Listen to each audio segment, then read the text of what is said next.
ನಮಸ್ಕಾರ ಸ್ನೇಹಿತರೆ, ನಿಮಗೆಲ್ಲರಿಗೂ ನಮ್ಮ ಮೈಥಾಲಜಿ ಬೀಟ್ಸ್ ಮೇ ಚಾನೆಲ್ಗೆ ದೀಪಾವಳಿ ಹಬ್ಬದ ಹಾರ್ದಿಕ ಶುಭಾಶಯಗಳು. ಈಗ ನಾವು ತಿಳಿದುಕೊಳ್ಳುವ ದೀಪಾವಳಿಯ ನಿಜವಾದ ಅರ್ಥ, ಪೂಜೆಯ ವಿಧಿ ವಿಧಾನ, ಮಾಡುವ ಸರಿಯಾದ ವಿಧಾನ ಮತ್ತು ನಮ್ಮ ಸಂಸ್ಕೃತಿಯ ಇದರ ಮಹತ್ವವನ್ನು ತಿಳಿದುಕೊಳ್ಳೋಣ. ಈ ವಿಡಿಯೋದಲ್ಲಿ ನಾವು ದೀಪಾವಳಿ ಬಗೆಗಿನ ಸಂಪೂರ್ಣ ಜ್ಞಾನ ಮತ್ತು ಮಾಹಿತಿಯನ್ನು ಪಡೆಯಬಹುದು. ಇದು ಒಂದು ಸಂಪೂರ್ಣವಾಗಿ ಮಾರ್ಗದರ್ಶಿಯ ಕೇಂದ್ರವಾಗಿದೆ. ದೀಪಾವಳಿಯ ಅರ್ಥ ಮತ್ತು ಮೂಲ. ದೀಪಾವಳಿ ಎಂಬ ಪದವು ದೀಪಗಳ ಸಾಲು ಎಂಬ ಅರ್ಥವನ್ನು ಒಳಗೊಂಡಿದೆ. ಇದು ಕೇವಲ ಹಬ್ಬವಲ್ಲ, ಅದು ಅಂಧಕಾರದ ಮೇಲೆ ಬೆಳಕಿನ ಜಯ, ದುಷ್ಟತನದ ಮೇಲೆ ಸತ್ಯಯ ವಿಜಯ. ಹಿಂದೂ ಧರ್ಮದಲ್ಲಿ ದೀಪಾವಳಿಗೆ ಅನೇಕ ಪೌರಾಣಿಕ ಕಥೆಗಳಿವೆ ಹಾಗೂ ಕಾರಣಗಳಿವೆ. ಉತ್ತರ ಭಾರತದಲ್ಲಿ ಶ್ರೀರಾಮರು ಅಯೋಧ್ಯೆಗೆ ವಾಪಸ್ಸು ಆದ ಶುಭಾರಂಭದ ಸಂಕೇತವಾಗಿದೆ. ದಕ್ಷಿಣ ಭಾರತದಲ್ಲಿ ನರಕಾಸುರ ನಾಶದ ಸಂಕೇತವಾಗಿದೆ. ಪಶ್ಚಿಮ ಭಾರತದಲ್ಲಿ ಲಕ್ಷ್ಮೀ ಪೂಜೆಯ ಮಹತ್ವದ ಸಂಕೇತವಾಗಿದೆ. ಉತ್ತರ ಭಾರತ ಹಾಗೂ ಪಶ್ಚಿಮ ಭಾರತದಲ್ಲಿ ನಾವು ತಿಳಿದುಕೊಂಡೆವು. ಹಾಗೂ ಈಗ ಪೂರ್ವ ಭಾರತದಲ್ಲಿ ಭದ್ರಕಾಳಿ ದೇವಿಯ ಪೂಜೆ ಆಚರಣೆ ಮಹತ್ವವನ್ನು ಸಾರುತ್ತದೆ. ಅರ್ಥಾತ್ ಹೀಗೆ ಇದು ಭಾರತದ ಎಲ್ಲೆಡೆಯೂ ಏಕತೆ ಮತ್ತು ಸಾಂಸ್ಕೃತಿಕ ಬೆಳಕು ಹರಡುವ ಹಬ್ಬವಾಗಿದೆ. ದೀಪಾವಳಿಯ ಪೂಜೆಯ ವಿಧಾನ.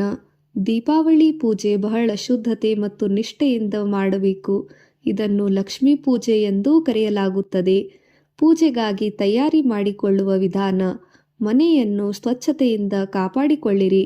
ಅಶುದ್ಧತೆ ಅಂಧಕಾರದ ಸಂಕೇತವಾಗಿದೆ. ಪೂಜೆಯ ಸ್ಥಳದಲ್ಲಿ ಬಂಗಾರದ ಅಥವಾ ಬೆಳ್ಳಿಯ ಯಾವುದೇ ಲಕ್ಷ್ಮೀ ದೇವಿಯ ಮತ್ತು ಗಣಪತಿಯ ದೇವರ ವಿಗ್ರಹವನ್ನು ಇಡಬೇಕು. ಹೂವುಗಳು ಕಮಲ, ಮಲ್ಲಿಗೆ, ಸಂಪಿಗೆ, ಕನಕಾಂಬರ, ಬೆಳದಿಂಗಳ ನೀರು, ಧೂಪ, ದೀಪ, ಬೇಳೆ, ಕಡಲೆಬೇಳೆ, ಬೆಲ್ಲ, ಹಣ್ಣುಗಳು ಸಿದ್ಧಪಡಿಸಿರಿ. ಹೊಸ ಬಟ್ಟೆ ಧರಿಸಿ ಪೂಜೆಯನ್ನು ಆರಂಭಿಸಬೇಕು. ಪೂಜೆಯ ಕ್ರಮ. ಮೊದಲು ಗಣಪತಿಗೆ ಪೂಜೆ ಮಾಡಿರಿ. ನಂತರ ಲಕ್ಷ್ಮೀ ದೇವಿ ಪೂಜೆ. ದೇವಿಯ ಮುಂದೆ ದೀಪ ಬೆಳಗಿಸಿರಿ. ಅಕ್ಷತೆ ಅರ್ಪಿಸಿರಿ. ಪೂಜಾ ಮಂತ್ರಗಳನ್ನು ಪಠಿಸಿರಿ. ಹೂವು, ಹಣ್ಣು, ನೈವೇದ್ಯ ಸಮರ್ಪಣೆ ಮಾಡಿ. ಓಂ ಶ್ರೀಂ ಹಿರೀಂ ಕ್ಲೀಂ ಮಹಾಲಕ್ಷ್ಮ್ಯೈ ನಮಃ ಎಂಬ ಮಂತ್ರವನ್ನು 108 ಬಾರಿ ಪಠಿಸಬೇಕು. ಪೂಜೆ ಮುಗಿದ ಬಳಿಕ ಮನೆಗೆಲ್ಲ ದೀಪಗಳನ್ನು ಬೆಳಗಿಸಿರಿ. ಪ್ರತಿ ದೀಪವು ಸೌಭಾಗ್ಯ ಮತ್ತು ಶಾಂತಿಯ ಸಂಕೇತವಾಗಿದೆ. ದೀಪಾವಳಿಯ ಸಾಂಸ್ಕೃತಿಕ ಪ್ರಭಾವ. ದೀಪಾವಳಿ ಕೇವಲ ಒಂದು ಧಾರ್ಮಿಕ ಹಬ್ಬವಲ್ಲ, ಅದು ಭಾರತದ ಆರ್ಥಿಕ, ಸಾಮಾಜಿಕ ಮತ್ತು ಸಾಂಸ್ಕೃತಿಕ ಪಾರಂಪರಿಕ ಹಬ್ಬವಾಗಿದೆ. ವ್ಯಾಪಾರಿಗಳು ಈ ದಿನ ಲೆಕ್ಕಪತ್ರ, ಹಲಗೆಯ ಶುಭಾರಂಭವನ್ನು ಮಾಡುತ್ತಾರೆ. ದಿನ ಕುಟುಂಬಗಳು ಒಂದಾಗಿ ಸೇರುತ್ತಾರೆ. ಹೃದಯದಲ್ಲಿ ಪ್ರೀತಿ, ವಿಶ್ವಾಸ, ಸ್ನೇಹ ಬೆಳಗುತ್ತದೆ. ಹಾಗೂ ಸಿಹಿ ತಿಂಡಿ ತಿನಿಸುಗಳು, ಉಡುಗೊರೆಗಳು ವಿನಿಮಯವಾಗುತ್ತದೆ. ಅಜ್ಞಾನ, ಅಸಹನೆ, ದುಷ್ಟತನ ಇವೆಲ್ಲವುಗಳು ಅಂಧಕಾರದಂತೆ ನಾಶವಾಗಲಿ ಎಂಬ ಆಶಯವಾಗಿದೆ. ಒಟ್ಟಿನಲ್ಲಿ ಒಗ್ಗಟ್ಟಿನ ಹಬ್ಬ, ಪ್ರೀತಿಯ ಹಬ್ಬ, ಬೆಳಕು ಹರಡುವ ಹಬ್ಬ ಹಾಗೂ ಶಾಂತಿಯ ಬೆಳಕು ತುಂಬುತ್ತದೆ.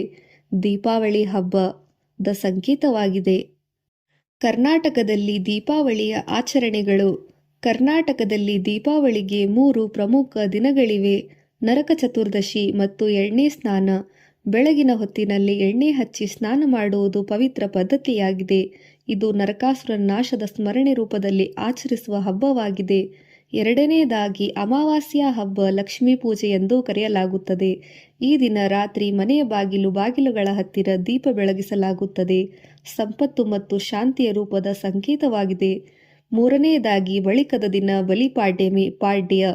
ಈ ದಿನ ಬಲಿ ಚಕ್ರವರ್ತಿಯ ಸ್ಮರಣೆ, ಗೌರವ ಹಾಗೂ ದಾನದ ಮಹತ್ವವನ್ನು ಸಾರುವ ಹಬ್ಬವಾಗಿದೆ. ಜನರು ಅಂದು ಹೊಸ ಬಟ್ಟೆ ಧರಿಸಿ ಒಬ್ಬರಿಗೊಬ್ಬರು ಸ್ನೇಹಿತರು ಭೇಟಿಯಾಗುತ್ತಾರೆ. ಹಬ್ಬದ ಆಹಾರ ಸೇವಿಸುತ್ತಾರೆ ಹಾಗೂ ವಿನಿಮಯಗೊಳಿಸುತ್ತಾರೆ. ದೀಪಾವಳಿಯ ನೈತಿಕ ಪಾಠ ಮತ್ತು ಉತ್ತಮ ಚಟುವಟಿಕೆಗಳು. ದೀಪಾವಳಿ ನಮ್ಮ ಬದುಕಿಗೆ ಅನೇಕ ನೈತಿಕ ಪಾಠಗಳನ್ನು ಕಲಿಸುತ್ತದೆ.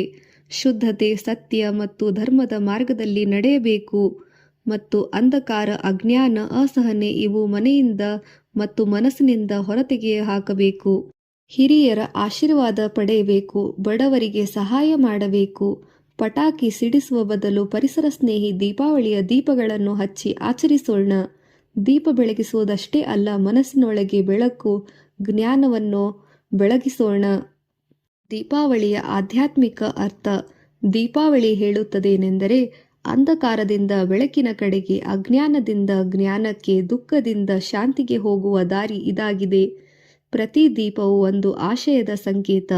ಆಸೆ, ಪ್ರೀತಿ, ಧರ್ಮ, ಜ್ಞಾನ ಮತ್ತು ಸೌಭಾಗ್ಯ, ಸೌಹಾರ್ದತೆಯ ಸಂಕೇತವಾಗಿ ಬೆಳಕಿನ ಮೂಲಕ ಬೆಳಗುತ್ತದೆ. ನಮ್ಮ ಒಳಗಿನ ಕತ್ತಲೆಯನ್ನು ನೀಗಿಸಿ ದೇವರ ಕೃಪೆಗೆ ಪಾತ್ರರಾಗಿಸಿ ಜೀವನ ಬೆಳಗಿಸೋಣ. ಸ್ನೇಹಿತರೆ, ದೀಪಾವಳಿ ಹಬ್ಬದಲ್ಲಿ ನಾವೆಲ್ಲರೂ ದೀಪ ಬೆಳಗಿಸುತ್ತೇವೆ. ಆದರೆ ನಿಜವಾದ ದೀಪ ಎಂದರೆ ಜ್ಞಾನ, ಪ್ರೀತಿ, ವಾತ್ಸಲ್ಯ, ಮಮತೆ, ಸೌಹಾರ್ದತೆಯಾಗಿದೆ. ನಮ್ಮೆಲ್ಲರಲ್ಲಿ ಅದು ಶಾಶ್ವತವಾಗಿ ಬೆಳಗಲಿ. ನಿಮಗೆಲ್ಲರಿಗೂ ದೀಪಾವಳಿ ಹಬ್ಬದ ಹಾರ್ದಿಕ ಶುಭಾಶಯಗಳು.